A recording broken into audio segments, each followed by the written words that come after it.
Trade Promotion Center in Chicago with Director Billy Honorog. They help a lot with putting together business plan, letting people know how to operate most efficiently in Indonesia, and overall just promote trade.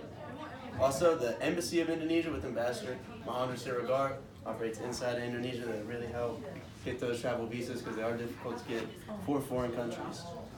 Some successful Texas businesses in Indonesia is actually Church's Fried Chicken, which started here in 1952 in San Antonio, but flagshipped over in Indonesia in 1980, and used the name Texas Chicken to become more relatable and bigger brand notice.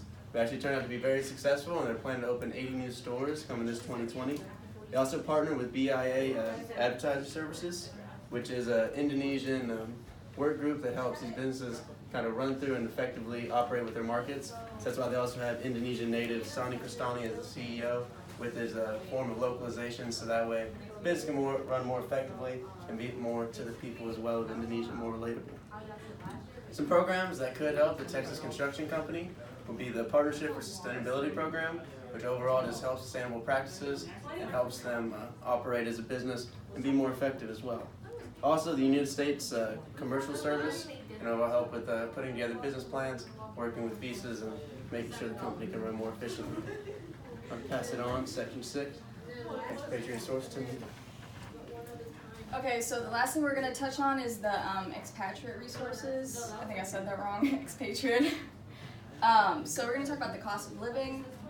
So Indonesia is ranked 56 out of 112 countries, so it's not too cheap, but it's not too expensive either. $1 is going to be 14,000 about rupiah. And since Indonesia is made up of many different regions, each one has their own separate cost of living. So it can go from as cheap as 500,000 rupiah to up to 4 million. But overall, as an American moving to Jakarta, if you compare Los Angeles to Jakarta, the cost of living is cheaper.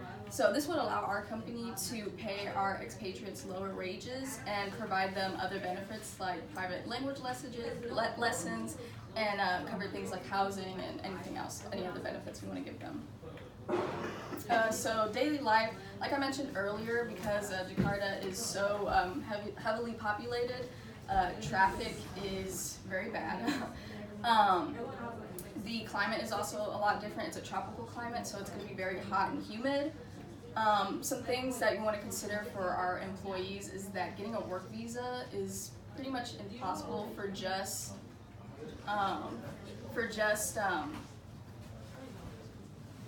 the individual. It would be our